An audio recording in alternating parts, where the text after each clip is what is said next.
नमस्कार नमस्कार नमस्कार। आज आम्ही आलेलो आहे मरीन ड्राईव्ह इथे आणि माझ्यासोबत आमचे सहसंपादक असलेल्या दीक्षा गायकवाड आहेत।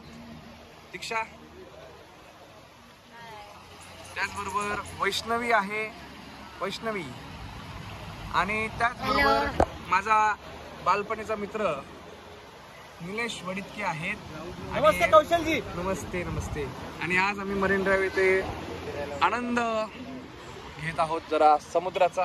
आपण पाहू शकता समुद्र आहे, मस्तपैकी लाटा आणि खूप सुंदर असं वातावरण आहे। आणि निश्चितचपणे मुंबईचं वातावरण पावसामुळे थंडगार झालेलं आहे आणि समोर मस्त मरीन ड्राईव्हचे लाईट्स आणि त्याचबरोबर समोर मलबार हिल्सची लाईट्स, म्हणजे एकदम जो वातावरणाचा आनंद आहे खूप सुंदर आहे।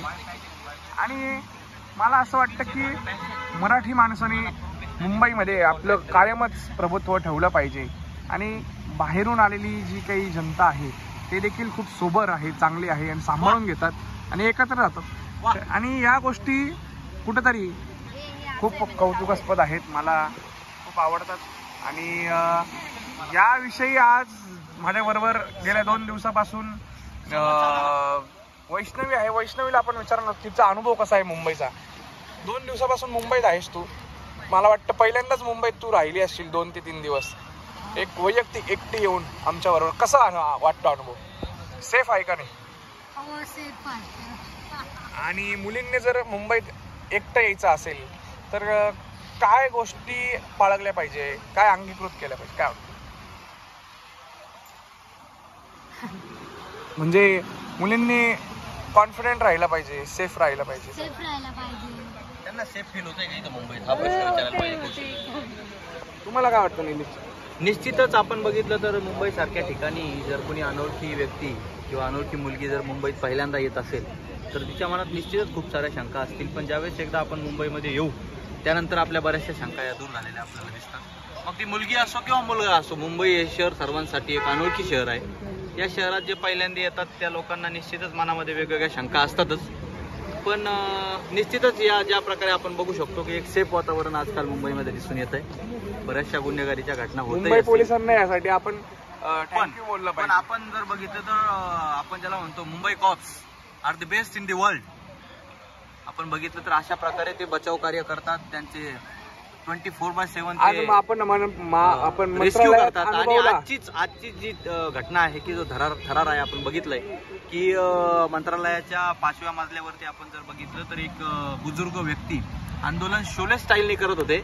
म्हणजे शोले स्टाईल आपण बघितलं तर ज्या प्रकारे पाण्याच्या टाकीवरती जाऊन त्या वीरूने आपल्या प्रेमिकेसाठी आंदोलन केलं ते पहिलं शोले स्टाईल आंदोलन। आणि त्यानंतर आम्हाला आज दिसलेलं दुसरं खिडकी स्टाईल आंदोलन, ज्याला आपण म्हणू की खिडकीमध्ये बसून त्यांनी आपल्या मागण्या, आपले जे काही प्रश्न होते ते प्रश्न जनतेसमोर आणि नवे आज संपूर्ण महाराष्ट्रासमोर उपलब्ध केले। संपूर्ण महाराष्ट्रातील मीडिया त्या ठिकाणी पोहोचण्याच्या आधी आपला सर्वांचा लाडका लक्ष मीडिया परिवार त्या ठिकाणी उपस्थित होता। आणि या लक्ष मीडिया परिवाराने ही घटना खऱ्या अर्थानं महाराष्ट्रात पहिल्यांदा तिचं कव्हरेज केलं। या गोष्टीचा मला खूप मोठा आनंद आहे। आपल्या सुप्रीमो ते वाचवले त्याचा आनंद नाही, पण आम्ही कव्हरेज केलं त्याचा आनंद, असं म्हणतो। ऍब्सोल्युटली आपण म्हणू शकतो की त्या व्यक्तीने त्याचं जीवनदान खऱ्या अर्थानं लक्ष मीडियाच्या माध्यमातूनच त्याला मिळालं असू शकतं। कारण त्या ठिकाणी मीडियाचा हा वाढता प्रादुर्भाव बघता निश्चितच त्या ठिकाणी त्याचं बचाव कार्याची जी मोहीम होती ती थोडी जोमाने वाढली। कारण जर तसं झालं नसतं तर लोकांचं लक्ष त्याच्याकडे गेलं नसतं आणि लक्ष न गेल्यामुळे त्याचं आंदोलन कदाचित फसलं असतं। म्हणून लक्ष न्यूजचे जे सुप्रीमो आहेत ते लक्षाधिकारी लक्षराज सिंग असं आपण त्यांना म्हणू शकतो। ते आदरणीय कौशलजी वाकारकर, लक्षराज सिंग, थँक्यू। कौशलच बरं आहे। यांच्या लक्षात ज्यावेळेस ही गोष्ट आली त्यावेळेस त्यांनी ती निदर्शनात महाराष्ट्राला दाखवून दिली आणि त्याचा परिणाम की ते जे आहे सुखरूप तो व्यक्ती वाचला। मुंबई पोलिसांनी अतिशय 100% त्यांचं देऊन ते बचाव कार्य मोहीम सक्सेस केली आणि अशा प्रकारे हे काम आपलं आपण बघू शकतो असं झालंय।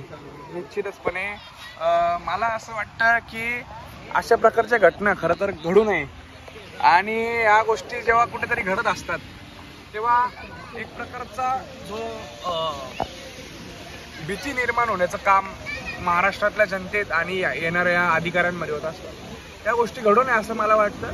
आपल्याला जर कोणती समस्या असेल तर तुम्ही आमच्यासारख्या प्रामाणिक आणि स्पष्ट पत्रकारांशी संपर्क साधा.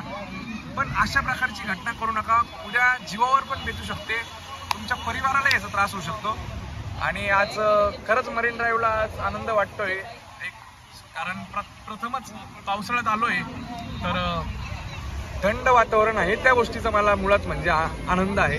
आणि या सर्व मित्रपरिवार आहे सोबत, वैष्णवी आहे, दीक्षा आहे, निलेश आहे.